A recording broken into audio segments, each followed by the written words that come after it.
We're letting you know that it's okay to get emotional. Sometimes we as women shy away from confronting our feelings and speaking our truth. So joining us now is a woman who is making it her mission to help you out on this Emotional Monday. Let's welcome Dr. Antoinette D. Brookins, founder and clinical director of Antoinette Brookins and Associates Family Counseling and the founder of Holy Ghost Homegirls. Welcome back. Thank you.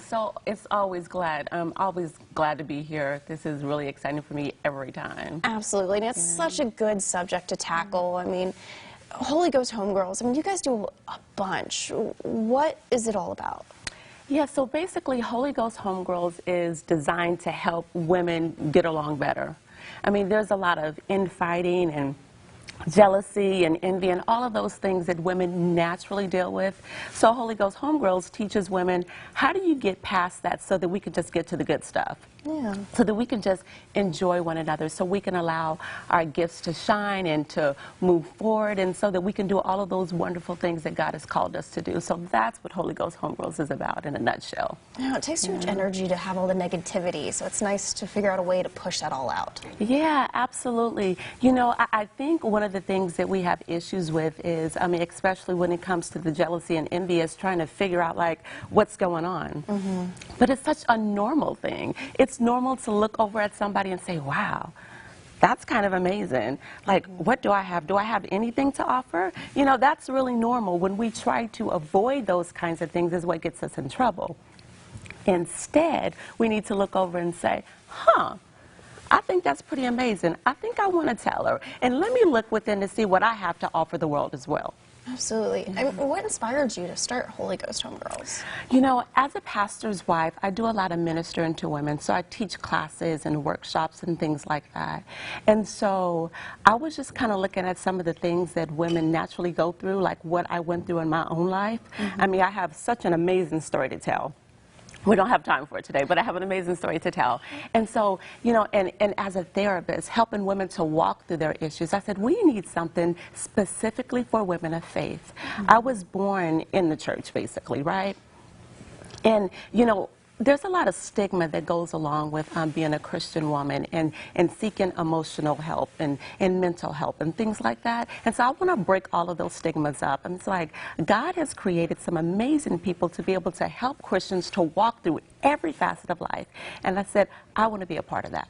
Absolutely. And you have a really great way of tackling this. You have Facebook Live that you do for Emotional Mondays. Yeah. Tell us a little bit about that. So Emotional Mondays is every Monday at 6 p.m. Women send me questions. Sometimes they're anonymous, sometimes they're not. They send me questions, and what I do is I read over the questions, I take some notes. Of course, I consult God about it, right? And then I go on my Facebook page and I respond to those questions. I invite women to join the dialogue, and so we just have a conversation about it. Absolutely. So that's kind of what we're talking about now. You picked out two questions for us. Yeah, I did. The first one, if we can talk about that a little bit. Yeah, absolutely. So the first question is... Yeah, we got it pulled up for everyone. Yeah. A friend often complains that I am intrusive and demanding, when in fact I have only been supportive and followed her lead. She often goes back and forth about what she wants from me, and I can't keep up anymore. One day she's warm, other days, ice princess. It's annoying and hurtful. Am I wrong if I end this? So as I consider this, I have some responses for that, okay? So the first thing is, no, not wrong at all.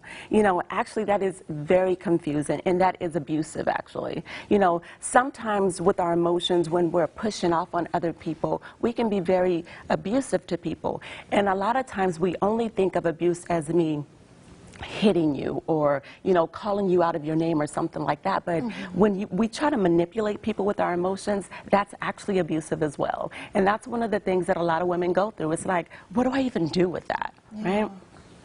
So, is it worth it to you to talk about it? A lot of things deserve a conversation, but we're afraid to talk about things. It's like that weird feeling you get in your stomach and you're like, oh, like my voice is gonna crack or a tear may slip out of my eye. But you know, that's called life. That happens, right? That's emotions, and it's okay for us to be able to emote. So we just have to push through it and talk about it. If it's worth it to you to talk about it, be very clear about your expectations and receive hers. You know, so this is not one-sided. There's reciprocity in relationships. It's like, I hear you and you hear me as well. So let's talk about it to see what we can come up with, right?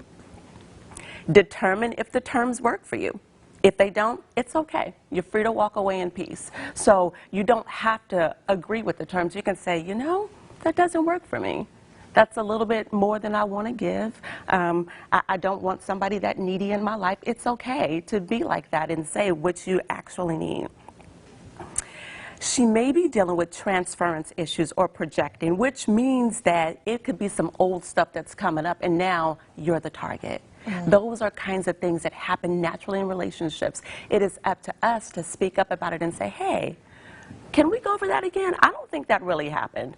Talk to me about that. Right? Either way, it deserves a conversation. We have to remember that resolution does not always mean reunion, though. Because a lot of times people think that if we resolve, that means that we're besties again. Maybe not. Maybe there's too much water under the bridge. I still love you. I'll still say hi. But maybe, just maybe, we can't be that close anymore. And that is okay, too. We have to ask ourselves, is this issue at hand, is it a deal breaker? If it is, again, fine. Separate yourself. But if not, it's important that we don't act like it is a deal breaker. Because sometimes we'll be so upset about something and we're giving off all of this negative energy, which is actually saying that I don't want to be your friend anymore. Right? And so we have to be clear about that. And finally, if you have to say goodbye, it's okay to grieve about that. Absolutely. Grieve and just move on with it. 100%. Yeah, so that was a great question. Absolutely. Thank you so much for Yeah, that. you're We're not welcome. done just